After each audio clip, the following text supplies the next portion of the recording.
আমি রিপাবলিক বাংলাকে ধন্যবাদ জানাই এই ধরনের একটা অত্যন্ত সেনসিটিভ ইস্যু যেটা আজকে তারা আলোচনার বিষয়বস্তু রেখেছেন।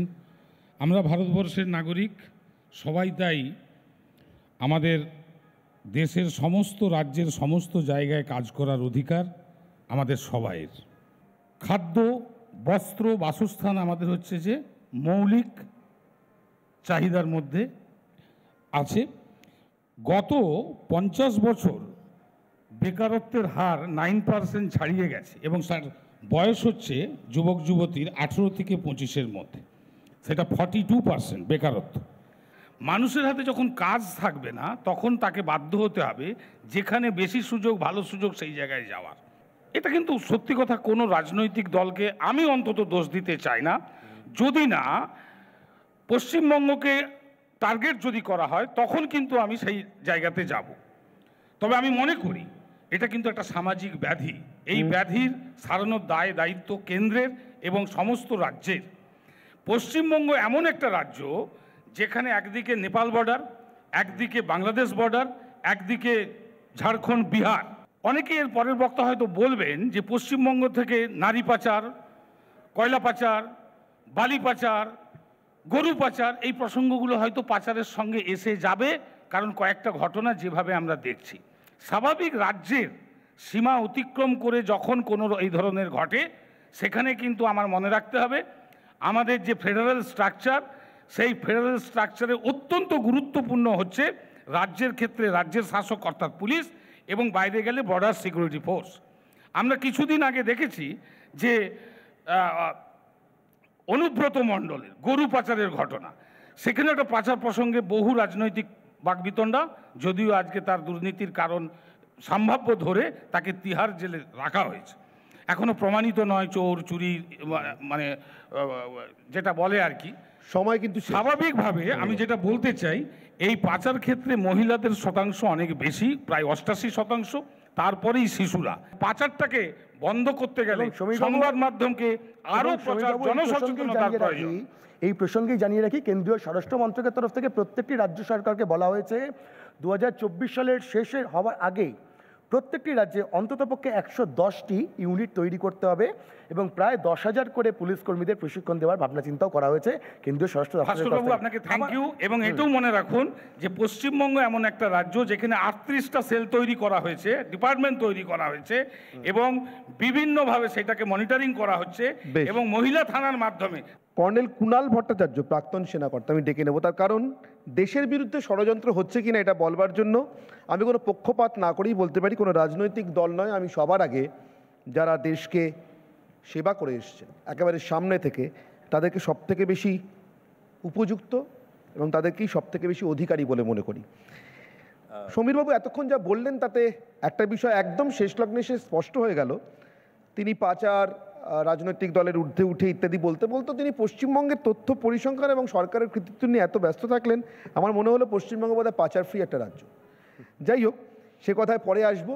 রাজনীতির সূচনা কে করলেন পাচারের সঙ্গে, সেটাও আপনারা ইতিমধ্যে বোধহয় সমীরবাবুর বক্তব্য শুনতে শুনতে কিছুটা বুঝেছেন।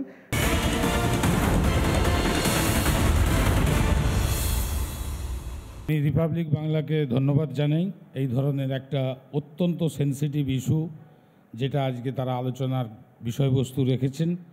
আমরা ভারতবর্ষের নাগরিক, সবাই তাই আমাদের দেশের সমস্ত রাজ্যের সমস্ত জায়গায় কাজ করার অধিকার আমাদের সবাইয়ের।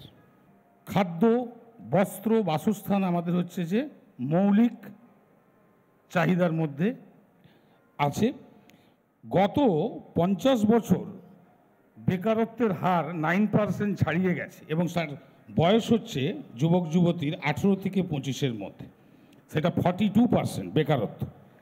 মানুষের হাতে যখন কাজ থাকবে না তখন তাকে বাধ্য হতে হবে যেখানে বেশি সুযোগ, ভালো সুযোগ সেই জায়গায় যাওয়ার।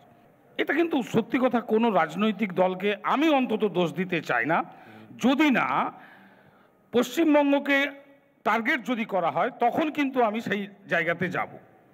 তবে আমি মনে করি এটা কিন্তু একটা সামাজিক ব্যাধি। এই ব্যাধির সারানোর দায় দায়িত্ব কেন্দ্রের এবং সমস্ত রাজ্যের।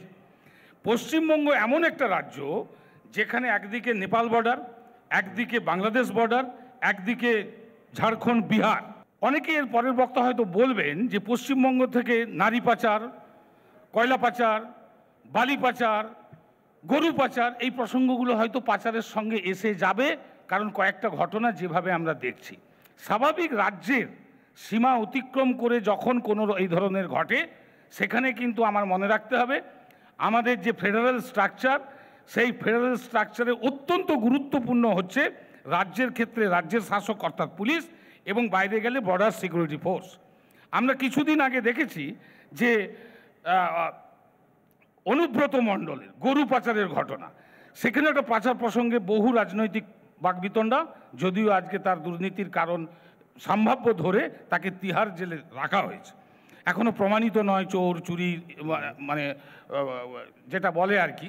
সময় কিন্তু শেষ। স্বাভাবিকভাবে আমি যেটা বলতে চাই, এই পাচার ক্ষেত্রে মহিলাদের শতাংশ অনেক বেশি, প্রায় 88%, তারপরেই শিশুরা। পাচারটাকে বন্ধ করতে গেলে সংবাদ মাধ্যমকে আরো প্রচার, জনসচেতনতার প্রয়োজন। এই প্রসঙ্গেই জানিয়ে রাখি, কেন্দ্রীয় স্বরাষ্ট্র মন্ত্রকের তরফ থেকে প্রত্যেকটি রাজ্য সরকারকে বলা হয়েছে 2024 সালের শেষে হওয়ার আগেই প্রত্যেকটি রাজ্যে অন্ততপক্ষে 110টি ইউনিট তৈরি করতে হবে এবং প্রায় 10,000 করে পুলিশ কর্মীদের প্রশিক্ষণ দেওয়ার ভাবনা চিন্তাও করা হয়েছে কেন্দ্রীয় স্বরাষ্ট্র দপ্তরের তরফ ভাস্করবাবু, থেকে। আপনাকে থ্যাংক ইউ। এবং এটাও মনে রাখুন যে পশ্চিমবঙ্গ এমন একটা রাজ্য যেখানে 38টা সেল তৈরি করা হয়েছে, ডিপার্টমেন্ট তৈরি করা হয়েছে, এবং বিভিন্নভাবে সেটাকে মনিটরিং করা হচ্ছে, বেশ। এবং মহিলা থানার মাধ্যমে।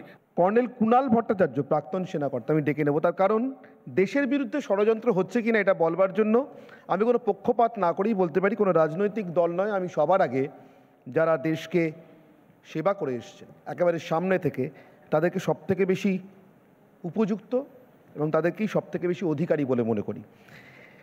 সমীরবাবু এতক্ষণ যা বললেন তাতে একটা বিষয় একদম শেষ লগ্নে এসে স্পষ্ট হয়ে গেল। তিনি পাচার, রাজনৈতিক দলের ঊর্ধ্বে উঠে ইত্যাদি বলতে বলতে তিনি পশ্চিমবঙ্গের তথ্য পরিসংখ্যান এবং সরকারের কৃতিত্ব নিয়ে এত ব্যস্ত থাকলেন, আমার মনে হলো পশ্চিমবঙ্গ বোধহয় পাচার ফ্রি একটা রাজ্য। যাই হোক, সে কথায় পরে আসবো। রাজনীতির সূচনা কে করলেন পাচারের সঙ্গে, সেটাও আপনারা ইতিমধ্যে বোধহয় সমীরবাবুর বক্তব্য শুনতে শুনতে কিছুটা বুঝেছেন।